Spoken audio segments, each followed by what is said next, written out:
こんにちはなのだ。こんにちはですわ。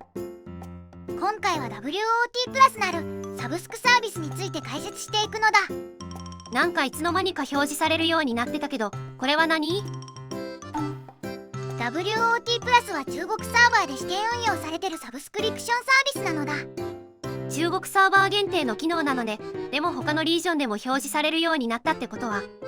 そうなのだ。他リージョンでも利用できるようになるかもしれないのだ。なるほどね。でもサブスクといえばプレミアムアカウントがすでにあるけど、どう違うの？じゃあ内容についても紹介していくのだ。まずはゴールドのリザーブ庫が追加されるのだ。プレミアムアカウントのクレジットリザーブ庫みたいなものかしら？そうなのだ。毎週最大で500ゴールドまで貯めることができるのだ。一月で最大2000ゴールドもらえるのね。ただ入試にはリザルト10位以内に入って勝利で7ゴールド、敗北で4ゴールド。週に最低でも70戦以上、月に300戦前後しないといけないと考えると、満杯にするのはかなり大変なのだ。かなり積極的にプレイしてるユーザー向けってことね。僕みたいに週末ぐらいしか長時間戦闘できないユーザーには恩恵が薄いのだ。続いてはプレミアムショップでのゴールドキャッシュバックなのだ。これはそのまんまの機能で、プレミアムショップでリアルマネーを使うと、使った金額の 3% 分のゴールドがもらえるというものなのだ。純粋にお得ね。あんまり課金する機会がない古参ユーザーには恩恵が薄いけど、これからバリバリプレイする新規の人にはありがたいと思うのだ。続いてはプレミアム車両のレンタルサービスなのだ。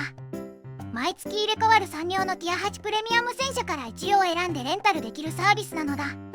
一通り持ってるユーザーには微妙だけど、新規には嬉しいサービスね。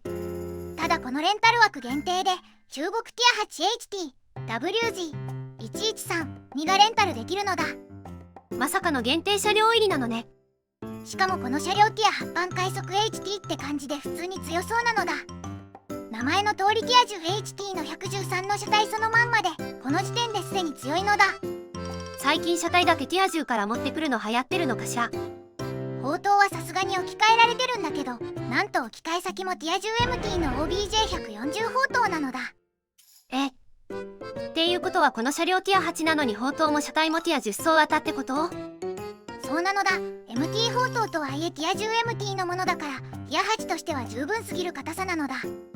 しかも機動力はで重比がわずかに落ちてるぐらいで最高速度が据え置きなのだ。砲性能も HT としてはちょっと単発が低い 100mm 砲だけど、標準速度や精度が優れてて使いやすそうなのだ。ティア10の砲塔と車体で機動力もあって砲も悪くない。この戦車とんでもないのでは？普通に単品販売してほしいぐらいの性能なのだ。続いては乗員の自動育成機能なのだ。なんか名前からしてヤバそう。この機能は選択した車両の乗員に自動的に経験値が加算されていくというものなのだ。戦闘しなくても乗員育成ができるってこと？そうなのだ。選択した乗員には1時間ごとに240経験値が自動的に付与されていくのだ。さすがに量はそんなに多くないのね。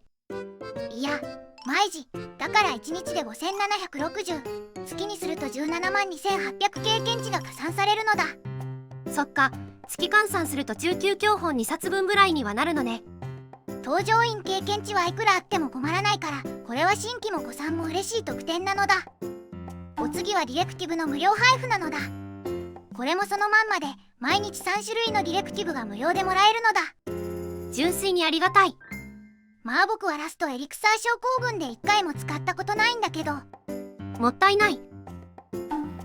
最後は拡張パーツの解除費用無料なのだ。これもそのまんまで、拡張パーツの解除には10ゴールドか解除キットが必要なんだけど、コストゼロで拡張パーツを外せるようになるのだ。これもシンプルに嬉しい特典ね。クレジットが不足しがちで拡張パーツを複数用意できない新規にはとてもありがたいのだ。あと僕みたいに報酬拡張パーツを頻繁に付け外しする貧乏人ユーザーにもとてもありがたいのだ。基本的に乗り飽きたらパーツも弾薬も消耗品も全部外して放置するものね。解除費用だけで月に1000ゴールドぐらい使ってた時はさすがに反省したのだ。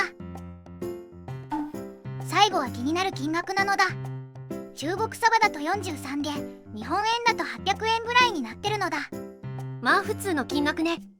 値段は変わる可能性はあるけど、1000円以下ならゴールドリザーブを最大までもらえばペイできるのだ。まとめるとこんな感じ。